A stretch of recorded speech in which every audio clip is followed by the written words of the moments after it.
عزیز دوستو، بزرگوں اور بھائیوں، امیر المومنین، خلیفۃ المسلمین، مراد مصطفیٰ صلی اللہ تعالی علیہ وسلم حضرت سیدنا عمر فاروق رضی اللہ تعالیٰ عنہ کو 26 ذی الحج کو زخم لگا تھا، قاتلانہ حملہ آپ پر کیا گیا تھا، اور یکم محرم الحرام کو اسلام کے اس بطل جلیل، اس قائد، اس لیڈر اور دنیا اسلام پر اپنی سیرت کے انمٹ نقوش چھوڑنے والے اس خوبصورت انسان نے دنیا سے پردہ فرمایا۔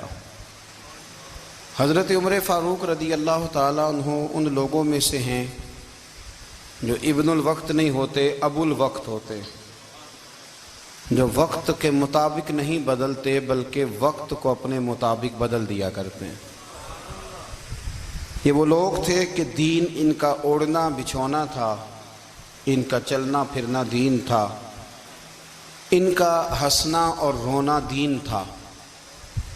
انہیں علم الیقین سے لے کر عین الیقین تک ایک خاص مقام اللہ نے عطا کر دیا تھا، تو بس پھر یہ سمجھ گئے تھے کہ دین ہی زندگی ہے، دین ہی روح ہے، اور دین ہی ہماری اصل ہے۔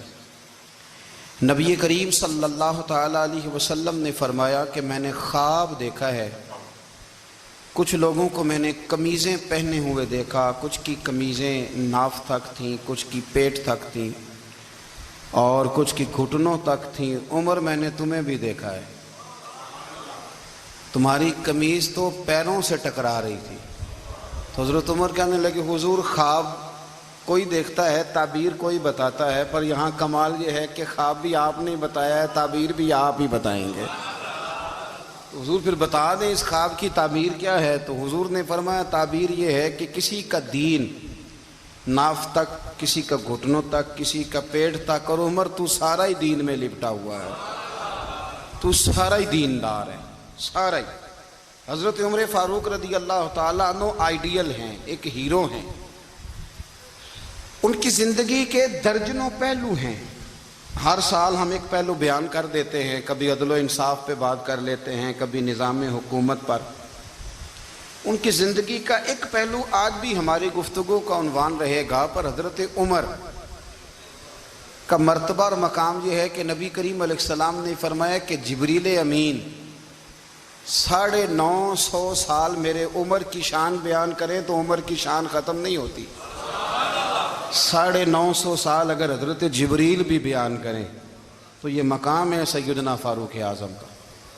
اللہ تبارک و تعالیٰ نے جس طرح سارے نبیوں میں شان حضور کو عطا فرمائی، اسی طرح تمام نبیوں کے حواریوں میں سب سے زیادہ شان حضور کے غلاموں کو عطا فرمائی۔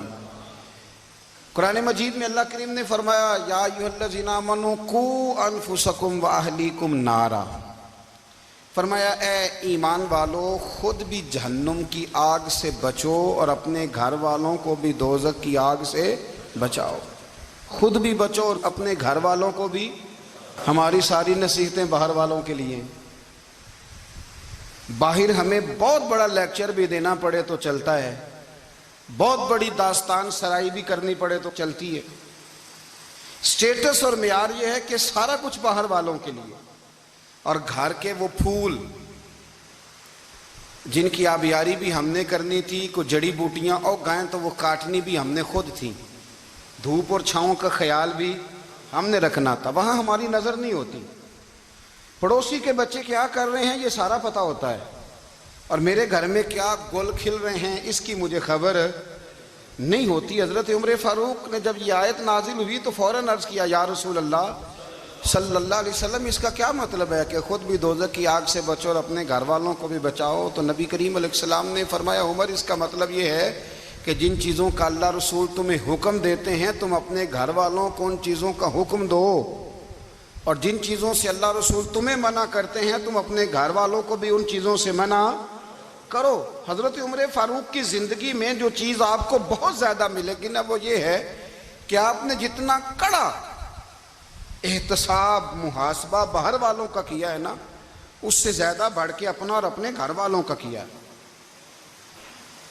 یہ بڑا عجیب معاملہ ہے کہ ہم جتنے لوگ ہیں ہمارا معیار یہ ہے کہ سامنے والا غلط ہے اور میں ٹھیک، یعنی دوسرے کا بچہ گلی میں نظر آ جائے تو اس کی غلطیاں نکلنی شروع ہو جائیں گی، اور میرا بچہ سارا شہر گھوم آئے ایک ٹائر پہ موٹر سائیکل پہ، تو ہم کہتے ہیں کہ ابھی بچہ ہے، انشاءاللہ سیانا ہو جائے گا۔ اگر ابا جی آج تک سیانے نہیں ہوئے کہ اس کو سمجھا لیں، تو پھر بیٹے کا سیانا ہونا تو ہو سکتا ہے کہ وہ 60-70 سال لگ ہی جائیں۔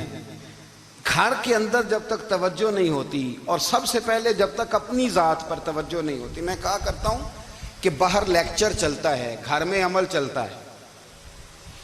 لیکچر باہر چلتا ہے، گھر کے اندر عمل چلے گا۔ باہر تو آپ نے کہہ دیا نماز پڑھا کرو، ختم ہو گئی بات، لیکن گھر میں بچے نماز تب پڑھیں گے جب ان کے والد نماز پڑھیں گے۔ گھر میں کہہ دیا پردہ کرو، پر گھر میں بچیاں پردہ تب کریں گی جب ان کی اماں پردہ کرے گی۔ گھر کے اندر عمل چلتا ہے، باہر تو چلو بات بھی چل جاتی ہے۔ تو والد کا جب تک کردار بچے نہیں دیکھتے جب تک، اتنی دیر تک ان کا تبدیل ہونا ممکن نہیں ہوتا۔ حضرت عمر فاروق رضی اللہ تعالیٰ عنہ باہر والوں کا بھی بڑا سخت حساب کرتے تھے۔ بڑا ایک گورنر صاحب نے لباس بڑا شاندار پہننا شروع کر دیا تھا، تو حضرت عمر نے اتروا کے نا تو انہیں ٹاٹ کا لباس پہنا کے تو اونٹ چرانے کی ڈیوٹی دے دی تھی۔ اتنا سخت احتساب کرتے تھے۔ کسائی کی دکان پر بھی 1-2 گھنٹے کھڑے ہوتے تھے۔ جو آدمی مسلسل 2 دن گوشت خریدتا تھا نا، فرماتے تھے اس کا ٹیکس بڑھا دو، لوگوں کو دال نہیں مل رہی اور یہ روز گوشت کھاتا ہے۔ حضرت فاروق اعظم، اس کو جزیہ کہا جاتا تھا، یا کچھ اور معاملات ہوتے تھے بڑھا دیتے تھے۔ مسلسل جو 2 دن آدمی گوشت کھاتا تھا، فرماتے تھے مدینے میں غربت ہے، اگر یہ والا نظام تم کرو گے تو غریب لوگ کس کی طرف دیکھیں گے۔ لیکن اس سے زیادہ بڑھ کر جو ان کی زندگی کا معیار اور سٹیٹس تھا وہ یہ تھا کہ اپنے گھر کا خاص خیال رکھتے، خاص توجہ کرتے۔ ملک شام سے اور ایران سے کچھ لوگ آپ کی خدمت میں آئے، تو وہاں سے کچھ کنیزیں بھی آئیں، ان کے بادشاہ کا پیغام لے کے۔ شاہ ایران کی کنیز کو ملکہ نے کہا کہ نا حضرت عمر کی زوجہ کو دیکھ کے آنا ذرا کس طرح کی ہے۔ ہمارے ملک میں کیا کہتے ہیں، خاتون اول، باقی سارے دوؤں میں خاتون اول، ذرا خاتون اول کو دیکھ کے آنا۔ تو وہ جب آئی نا گھر میں ملنے، تو کہا کہ مجھے میری ملکہ نے کہا تھا کہ عمر کی زوجہ سے، اہلیہ سے ملاقات کر کے آنا۔ تو حضرت عمر کی اہلیہ نے نا ایک جوڑا کپڑوں کا دے دیا ملکہ کے لیے، اور ایک خوشبو کی شیشی دے دی۔ اب جب وہ تحفے وہاں گئے تو اس ملکہ نے نا کچھ سونے کا سامان بھیجا، کچھ زیورات بھیجے، کچھ تحائف بھیجے۔ جب حضرت عمر کے گھر آئے نا، وہ خادم لے کے آیا، اس نے کہا جی آپ کی اہلیہ نے تحفے بھیجے تھے، تو جواب میں شاہ ایران کی بیوی نے، یہاں جس ملک کا وہ سفیر تھا، انہوں نے بھی یہ بھیجے۔ تو حضرت عمر فاروق نا وہ تحفے لے کے گھر گئے، تو جا کے کہنے لگے اپنی اہلیہ سے، یہ تو کب سے تحفے تحائف بھیجنے لگ گئی ہے، یہ کب سے نظام شروع ہو گیا؟ تو کہ حضور تحفہ دینا لینا تو ٹھیک ہے، سنت ہے، محبت بڑھتی ہے، تو یہ کوئی قباحت نہیں، اور میں نے اپنی ذاتی استعمال کے لیے جو چیزیں رکھی تھی وہ میں نے دی ہیں۔ تو حضرت عمر فاروق رضی اللہ تعالیٰ عنہ فرمانے لگے ہم نے کسی ملک کے ساتھ اور اس کے بادشاہ کے ساتھ ذاتی تعلق نہیں بنانا، تعلق جو بھی بنے گا رسول اللہ کے دین کی برکت سے بنے گا، ذاتی رشتے نہیں ہم نے قائم کرنے۔ ذاتی آپ کے ملک کی جو ایئر لائن جس کا ہر سال خسارے کا ڈنڈورا پیٹا جاتا ہے نا، وہ ہمارے بادشاہ صاحب اور صدر صاحب اگر غیر ملکیوں کو گھوڑا کبھی بھیجنا ہو نا، گھوڑا، تو پورا ایک جہاز گھوڑا لے کے تحفے میں جاتا ہے، پورا جہاز غریب قوم کا یہ سرمایہ، اور قوم بڑی بادشاہ ہے، لائنوں میں لگ کے ووٹ دیتی ہے۔ 2 کام ہمیشہ لائن میں لگ کے کرنے، ایک بل لائن میں لگ کے جمع کرانا ہے، اور ایک ووٹ لائن میں لگ کے، تاکہ پھر پورے 5 سال لائن میں ہی لگے رہیں۔ مرضی سے آپ ووٹ دینا، پر جو بات درست ہے اس کو سنو۔ حضرت عمر فاروق رضی اللہ تعالیٰ عنہ نے اپنی اہلیہ سے پوچھا کتنے کا تھا وہ تیرا جوڑا اور خوشبو کی شیشی؟ انہوں نے کہا 3 دینار کی۔ فرمایا یہ 3 دینار تیرے، اور باقی جو تحفے آئے ہیں وہ تو خود کہہ، چونکہ اس نے تیرے نام بھیجے ہیں، تو کہہ کہ میں مال غنیمت میں دیتی ہوں، تو کہہ میں مسلمانوں کو کہہ۔ تو زوجہ ہنس پڑی، کہنے لگی میں نہ بھی کہوں تو مجھے کہنا تو پڑے گا ہی، کہنا تو میں نے ہے ہی، کیونکہ سامنے عمر فاروق ہیں، لہذا فرمایا کہہ دیتی ہوں میں نے دیا خزانے کو۔ حضرت عمر نے جمع کرا لیا۔ میں یہ کیا بات ہوئی؟ میرے گھر والے جو مرضی کریں، ان کا معیار زندگی جس طرح کا مرضی ہو۔ اور حضرت عمر ایک جملہ کہا کرتے تھے، اللہ کرے کہ یہ باتیں اس دور حاضر میں ہماری سمجھ میں آئیں۔ حضرت عمر فاروق رضی اللہ تعالیٰ عنہ اپنے بچوں کو فرمایا کرتے تھے کہ بہت آدمی کو بھوک لگی ہو نا، اور پھر اس کی پسند کا کھانا پکا ہو، جتنے شوق سے وہ اس کھانے کو دیکھتا ہے نا، فرمایا اس طرح پوری قوم اپنے بادشاہوں کے خاندان کو دیکھتی ہے، اس تیزی کے ساتھ دیکھتے ہیں کہ ان کے گھر میں کیا ہو رہا ہے، ان کا معیار زندگی کیا ہے، ان کا سٹیٹس کیا ہے۔ آپ کے بچے دونوں کاروبار کے لیے مصر گئے، ایک بہت بڑا قافلہ گیا مدینے سے مصر تجارت کے لیے، تو یہ گئے تجارت کے لیے، تو حضرت عبداللہ ابن عمر، حضرت عبید اللہ ابن عمر، حضرت عمر کے دونوں بیٹے گئے۔ جناب عمر فاروق کے بچے جب وہاں پہنچے تو مصر کے گورنر نے نا لوگوں کو تعارف کرایا کہ یہ عمر فاروق کے بیٹے ہیں۔ ایک چھوٹی سی بات کر دوں، یہ چودھری کے بیٹے کو کون بتاتا ہے کہ تو چودھری کا بیٹا ہے؟ باہر والے بتاتے ہیں، گھر والے۔ اور سیٹھ صاحب کے بیٹے کو کون بتاتا ہے کہ تو سیٹھ صاحب کا بیٹا ہے؟ اور مالک کو کون بتاتا ہے کہ تو مالک کا بیٹا ہے اور یہ کرایہ دار ہے؟ یہ کون بتاتا ہے؟ یہ سوچ ہم دیتے ہیں بچوں کو۔ چودھری اور کمی کی سوچ، امیر اور غریب کی سوچ، مالک اور کرایہ دار کی سوچ، گھر کے مالک کی اور کام کرنے والے کی سوچ، یہ ہم دیتے ہیں۔ یاد رکھنا، یہ ہم دیتے ہیں، یہ ہمارا مزاج ہے، یہ باہر سے نہیں آتی۔ تو کوئی شہزادہ ہے، تو سیٹھ ہے، تو نواب ہے، یہ سوچ باہر سے نہیں آتی، یہ اماں سوچ دیتی ہے، اماں، یہ ابا سوچ دیتا ہے۔ اور پھر جب تباہی اترتی ہے تو اس کے ذمہ دار بھی باہر والے نہیں ہوتے، گھر والے ہوتے ہیں، گھر والے۔ ہمارے بچوں کی طبیعتوں پر زیادہ نقش باہر والوں کا نہیں ہوتا، گھر والوں کا ہوتا ہے، یاد رکھیے گا۔ حضرت عمر فاروق رضی اللہ، بچے ہیں، شہزادے ہیں، وہ کاروبار کرنے گئے اور وہاں بتایا گورنر صاحب نے کہ یہ فاروق اعظم کے بچے، امیر المومنین کے۔ لوگوں نے ان سے زیادہ مال خریدا، تجارت میں زیادہ نفع ہوا، ظاہر ہے کہ وہ آپ کے جو اللہ خیر کرے حکمران ہیں، ان کے کاروبار کتنے ملکوں میں ہیں، کس بنیاد پر ہیں؟ وہ صرف اس بنیاد پر کہ وہ حکمران رہے، ان کے لیے آسان تھا بڑے لوگوں سے تعلقات بنانا۔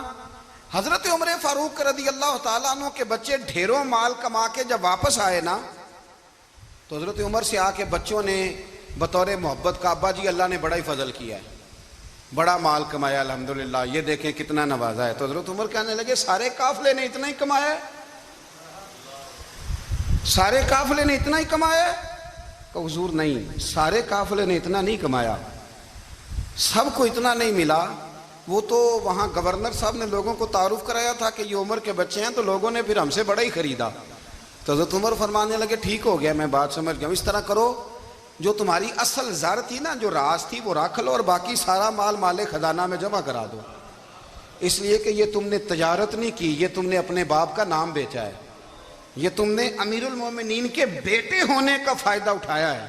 فرمایا یہ تمہارا نہیں حق، یہ مسلمانوں کا ہے، اس لیے کہ یہ مال تم نے محنت سے نہیں کمایا، یہ باپ کی کرسی کا فائدہ اٹھایا ہے۔ اور فرمایا اگر تم نے مال جمع نہ کرایا تو میں مال بھی لے لوں گا زبردستی اور کوڑے بھی ماروں گا، ڈبل سزا دوں گا، مرضی سے جمع کراؤ گے تو کوڑوں سے بچ جاؤ گے۔ بڑے بیٹے نے تو جمع کرا دیا، تو چھوٹا تھوڑا پریشان ہوا، تو حضرت عبداللہ ابن عمر چھوٹے بھائی کا ماتھا چوم کے کہنے لگے بیٹے چپ کر کے جمع کرا، یہاں بھی فخر کر کے ہم عمر کے بیٹے ہیں، اور قیامت میں بھی فخر کریں گے کہ ہم فاروق اعظم کے بیٹے ہیں۔ یہاں بھی ناز کریں گے اور وہاں بھی ناز کریں گے کہ عمر کے بچے ہیں۔ ہمارے باپ نے خود بھی حلال ہی کھایا ہے، اور جب ہماری کمانے کی باری آئی ہے تو ہمیں حکم بھی حلال کھانے کا دیا۔ بھائی ہمارا مزاج نہیں۔ بچہ جب لے کے آتا ہے 2 لاکھ روپیہ تو کبھی پوچھے کہاں سے آیا ہے؟ جب وہ پہلے دن غلط دوستوں کے پاس جا کے بیٹھتا ہے تو کبھی نکالا گھر سے اسے؟ یہ بہت سارے خمیازے ہمیں اس لیے بھگتنے پڑتے ہیں کہ ہم ابتدا میں سوراخ بند نہیں کرتے، جب اس میں شگاف پڑ جاتا ہے، سیلاب آتا ہے تو ہمیں ہوش آتی ہے۔ حضرت عمر نے اپنے گھر میں نگرانی رکھی، کڑی نگرانی، زیادہ نماز گھر میں پڑھتے تھے حضرت عمر، نفلی نمازیں زیادہ کیوں بلا؟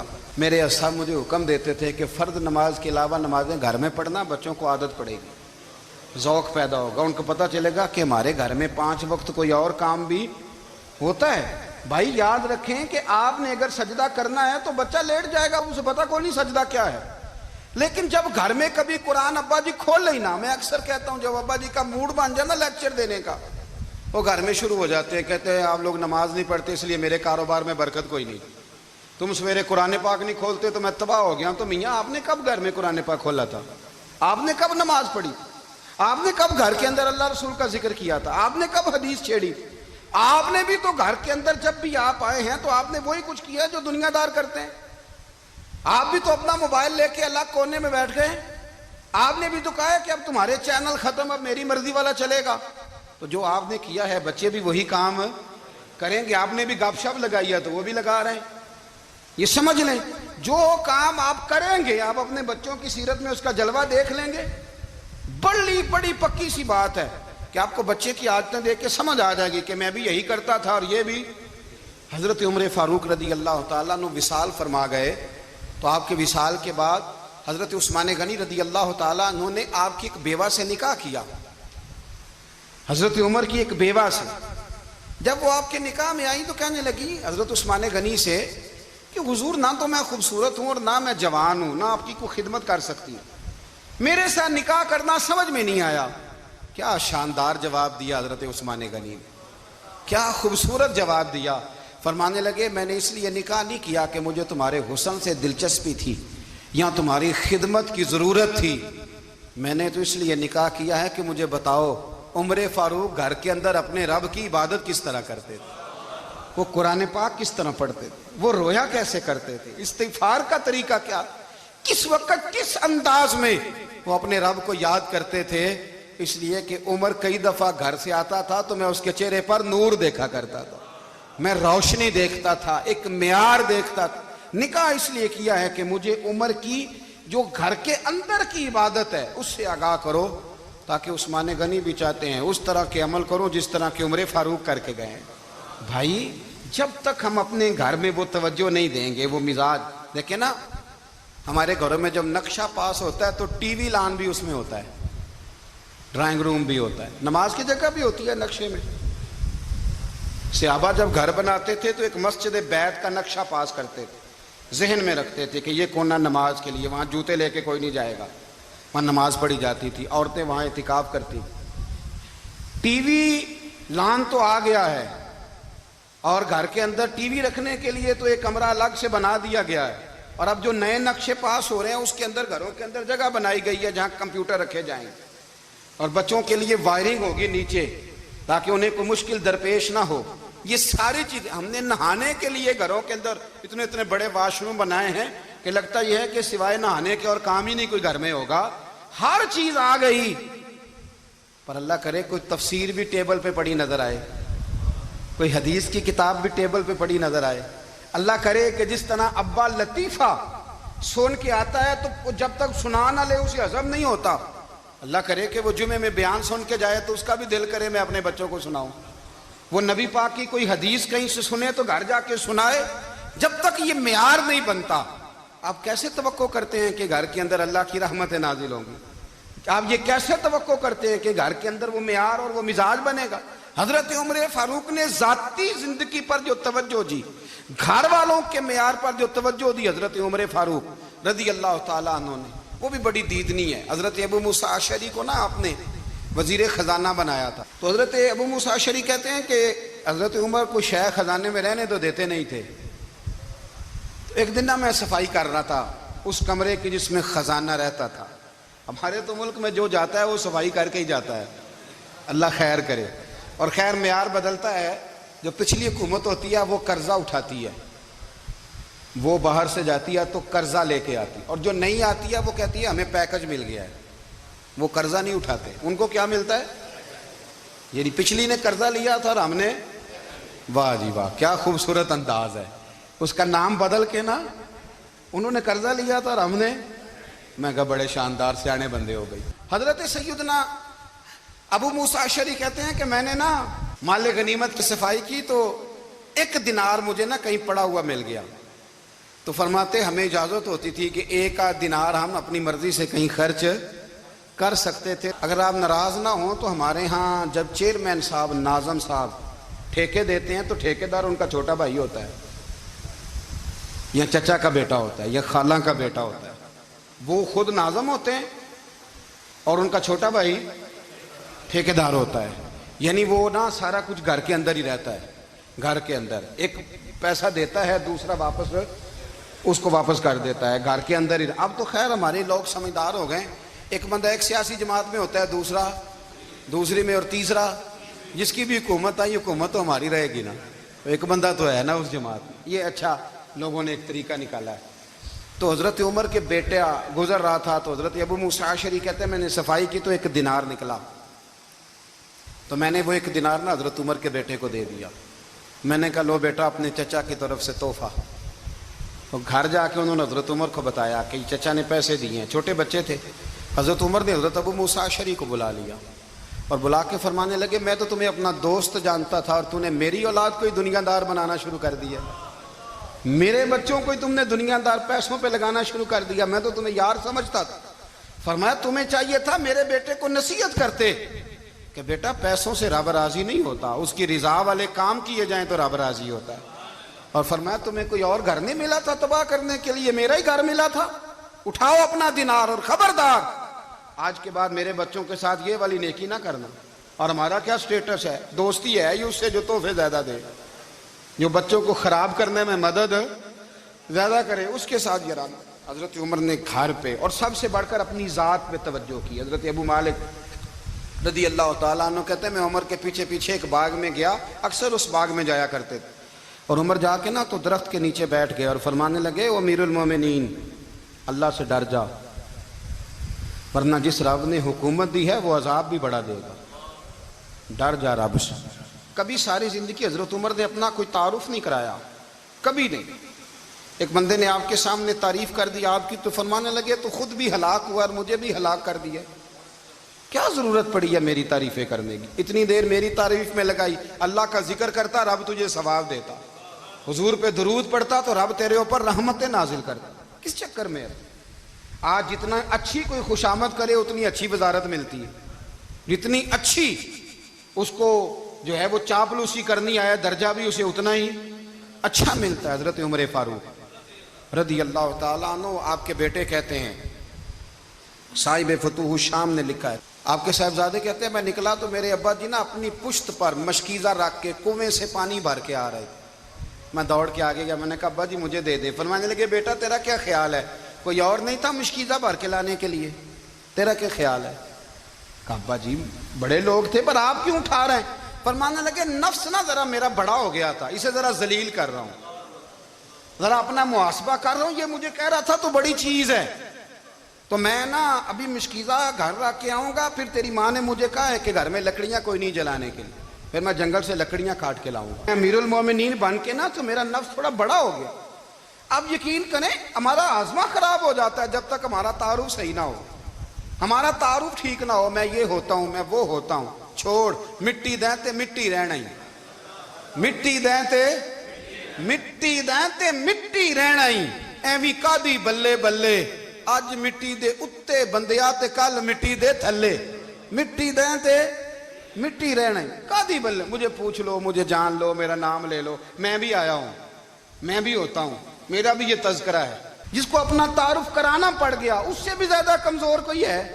فوٹو میں دکھاتا پھرتا ہے فلانے کے ساتھ فوٹو, فلانے تو کمزور بندے یہ کام کر. حضرت عمر فاروق اللہ اکبر, حضرت عمر جیسا بندہ 24 لاکھ مربع میل کا حکمران, اور شاہ روم کو خط لکھ کے کہتا ہے میں منت نہیں کرتا میں حکم دیتا ہوں. اتنا تگڑا بندہ. جنگ قادسیہ کے لیے حضرت سعد بن ابی وقاص کو بھیجا, فتوح الشام پڑھ کے دیکھیں. حضرت عمر بڑے پریشان ہیں, اتنے دن ہو گئے کوئی رپورٹ ہی نہیں آئی. اب تو موبائل ہے نا, تو 1-1 منٹ کی رپورٹ لیں آپ, بلکہ آپ 1-1 منٹ کی فوٹو لیں, آپ رپورٹ تو دور رہ گئی. حضرت عمر فاروق رضی اللہ تعالیٰ عنہ بڑے پریشان ہیں کہ قادسیہ میں حضرت سعد بن ابی وقاص کے ساتھ لوگ جہاد کرنے گئے, رپورٹ کوئی نہیں آ رہی. اتنے پریشان تھے کہ باہر نکل کے نا اس رستے پہ بیٹھ جاتے جو رستہ قادسیہ کی طرف سے آتا تھا. جو بھی آتا جاتا پوچھتے جنگ کے کیا حالات ہیں. ادھر جب اللہ نے فتح دے دی نا تو حضرت سعد بن ابی وقاص رضی اللہ تعالیٰ عنہ نے نا ایک قاصد کو خط دے کے بھیجا، کہنے لگے عمر کے پاس جاؤ، انہیں اطلاع دو کہ الحمدللہ اللہ نے اسلام کو فتح عطا کر دی ہے۔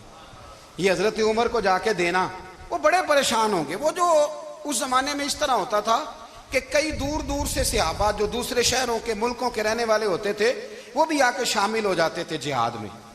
کوئی ایک دفعہ مدینے آیا، کوئی 2 دفعہ آیا، پھر اپنے اپنے علاقوں میں بہت سارے لوگوں نے زیادہ دفعہ حضرت عمر کو دیکھا بھی نہیں تھا۔ وہ جو قاصد خط لے کے آیا تھا نا، اس نے 1 دفعہ دیکھا تھا، حضرت عمر بوڑھے ہو گئے، وہ پہچانتا نہیں تھا۔ ادھر سے وہ خط لے کے آ گیا، حضرت عمر مدینے سے باہر نکل کے اس روڈ پہ بیٹھے تھے جو قادسیہ سے آتا تھا۔ جب وہ اس آدمی کو آتے دیکھا تو حضرت عمر اٹھ کے کھڑے ہو گئے، فرمانے لگے قادسیہ سے آ رہے ہو؟ وہ کیا کہتا ہے؟ پھٹے پرانے کپڑے، ٹوٹے ہوئے جوتے، سر پہ پرانی پگڑی، کہنے لگے غلام مدینے کے رہنے والے ہو؟ حضرت عمر کہنے لگے ہاں مدینے کا ہوں۔ کہا میں قادسیہ سے آیا ہوں، الحمدللہ اللہ نے اسلام کو فتح دے دی ہے، الحمدللہ کفر کی کمر ٹوٹ گئی ہے۔ اس نے یہ بات کر کے تو گھوڑے کو ایڑی لگائی، گھوڑا دوڑنے لگا مدینے کے، حضرت عمر بھی ساتھ ساتھ دوڑ رہے، فرمانے لگے اچھا بتاؤ خالد بن ولید کا کیا حال ہے؟ تھوڑا آگے جا کے فرمانے لگے اسامہ بن زید کیسے ہے؟ وہ کہتے ہیں ٹھیک ہے۔ پھر اس نے اور گھوڑا، عمر ساتھ ساتھ دوڑ رہے ہیں، ساتھ ساتھ 24 لاکھ مربع میل کا حکمران، ایک جوتا پیر سے نکل گیا، عمر دوڑ رہے ہیں۔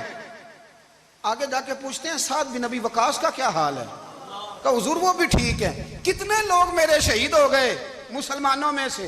کہنے لگا صحیح گنتی کا نہیں پتا، یہ لفظ ادا ہوتے ہوتے مدینے کی سرحد آ گئی۔ لوگوں نے عمر کو گھوڑے کے ساتھ دوڑتے دیکھا تو کہا امیر المومنین کیوں دوڑ رہے ہیں؟ وہ غلام چھلانگ لگا کے نیچے آیا، قدموں میں بیٹھ گیا، کہنے لگا حضور آپ نے بتایا ہی نہیں آپ امیر المومنین ہیں۔ آپ فرمانے لگے کیا بتاتا؟ میں تو اونٹ چرانے والے کا پتر ہوں، کیا بتاتا؟ وہ عمر ہوں جس نے اپنے گناہوں کا حساب دینا ہے، کیا بتاتا؟ جو سعد بن ابی وقاص کو جہاد پہ بھیج کے خود بزدلوں کی طرح گھر میں بیٹھا ہے، کیا بتاتا؟ کوئی حیثیت نہیں، کوئی تار، تو نے اچھا کیا، تو تو مجاہد تھا، مجھے ساتھ ساتھ دوڑایا، تو نے اچھا کیا۔ جتنے لوگ تھے چیخے مار کے رونے لگے۔